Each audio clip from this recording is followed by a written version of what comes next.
Together, let's embark on a scientific exploration of yoga, where you are the scientist, your heart is the laboratory, and you are the outcome.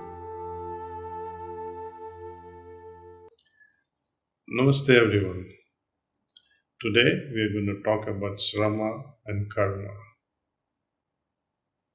When we read Bhagavad Gita, and especially certain slokas, one of them, karmanyavadikaraste ma phalesu kadacha. Lord Krishna goes on explaining to his friend Arjuna. He says, you are right upon your actions, but not on the fruits of those. Karma phala, you have rights only upon your karmas.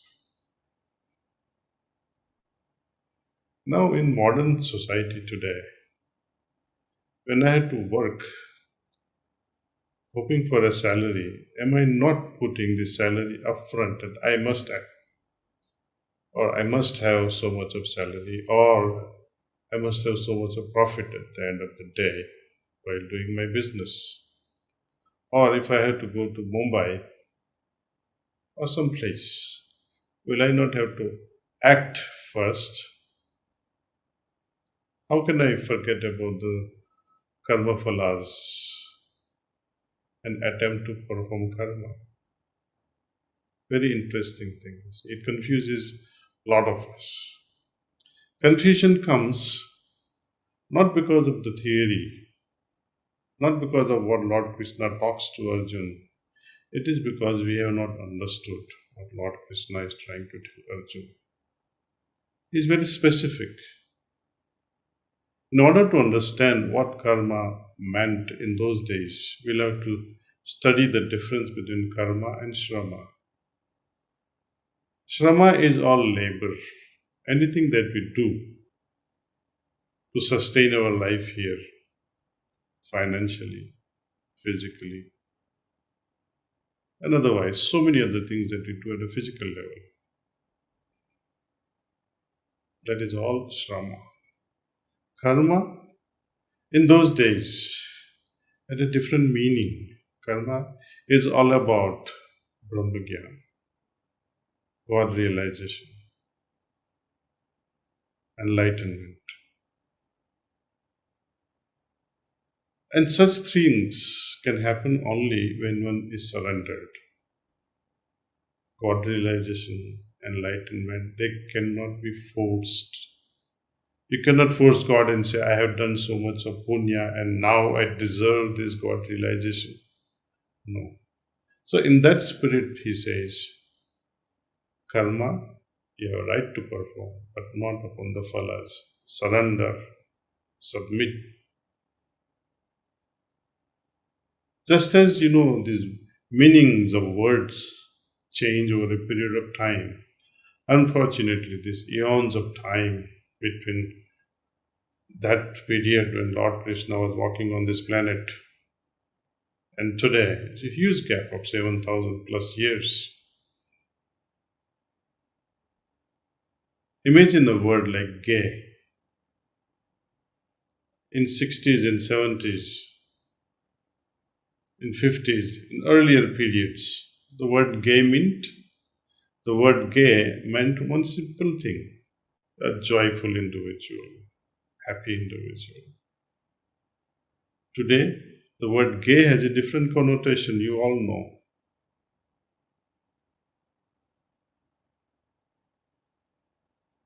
Karma also had a different meaning. Anything that we do towards higher emancipation, God realization, Brahma Vidya, liberation, that came under this classification of karma. It has nothing to do with shrama. You have every right. You have to think that I am going to have apples or I'm going to have mangoes, and accordingly I will plant, accordingly I will work. So the fruit or karma phalas is already there ahead of me before I exert myself, but not with higher knowledge, not with Brahma Vidya. So, with that in mind, we have to understand Gita that yes, surrender has all the importance. Surrender is the essence of spiritual life. That's a great message actually from Lord Krishna, that if you want to attain something nobler, greater in the world of spirituality, of course we have to make efforts, but the results are in His hands. So beautifully you can say, I have to surrender. I have to take Saranagati at the feet of the Lord. Now let's meditate. Please sit with the same comfortable posture you are in, with your attention drawn very gently towards the heart.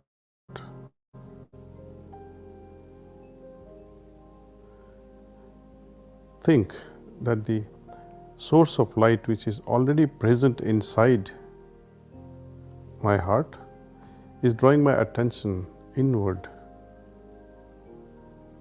It is pulling my attention inward. If thoughts do arise, just gently remind yourself that we are in meditation, meditating on the source of light.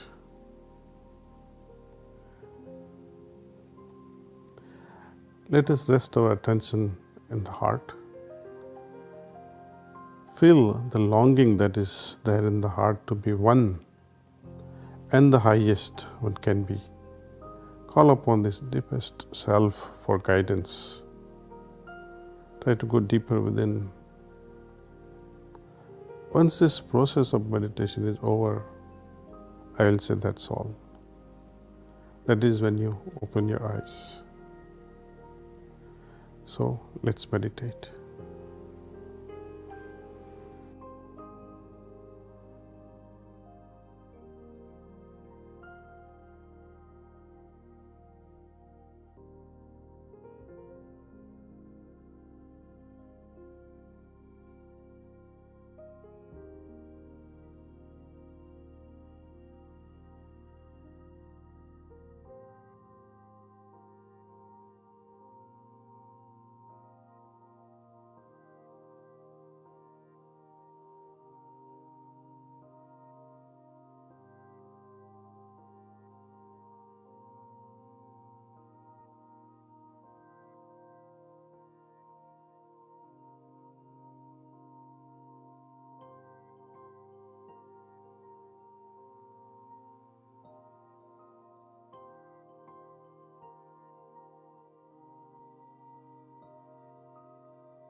That's all.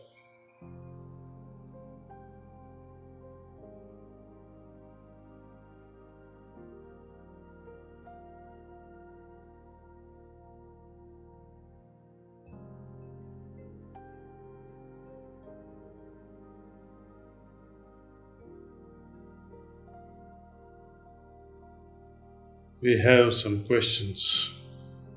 I'll try my best to answer them. Yes, we have a question from Hyderabad. Questioner is Nitya. She is asking this question that I get so many thoughts during meditation and I am overwhelmed with this tornado of thoughts. How do I concentrate? Well, Nitya, meditation is all about regulating the mind, of course. Concentration is the result of doing meditation. So if you are thinking of having a focused mind from the beginning, and if you already have a focused mind, then you don't need to meditate. It is precisely that we have unregulated mind where we don't have regulation of our thoughts. That is why we meditate. It's an exercise, it's a gym, mental gym. We exercise against these thoughts.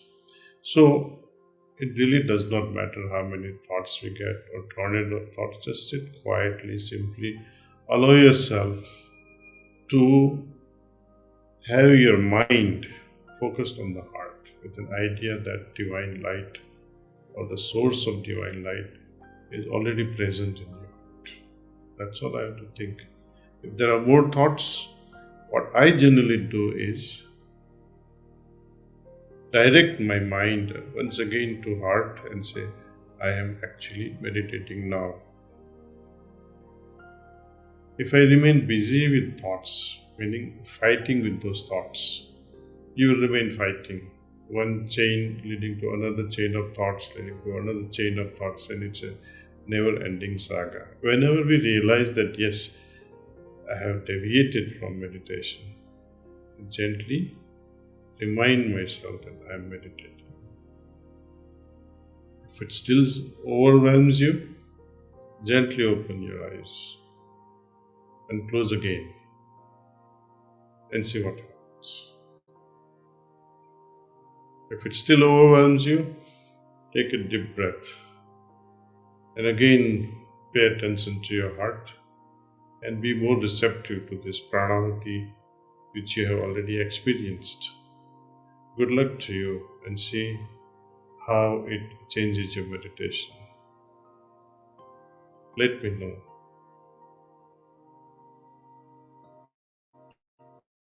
There is another question from Karthik from Bangalore. He asks, how long should I meditate? Well, when we do meditation, you see, when we meditate, generally we meditate for 20 minutes to 30 minutes and slowly increase it as we can manage, but not more than 1 hour. It is unnecessary after that. But if you still feel like meditating more than an hour, take a break for 5 to 10 minutes and meditate once again, but no more than 1 hour again at any given time. The reasons are so many, but when you do meditation, you will realize that it is really unnecessary. Because all that you get after 8 hours or 10 hours of meditation, if you can get in such a short time, why not experience that?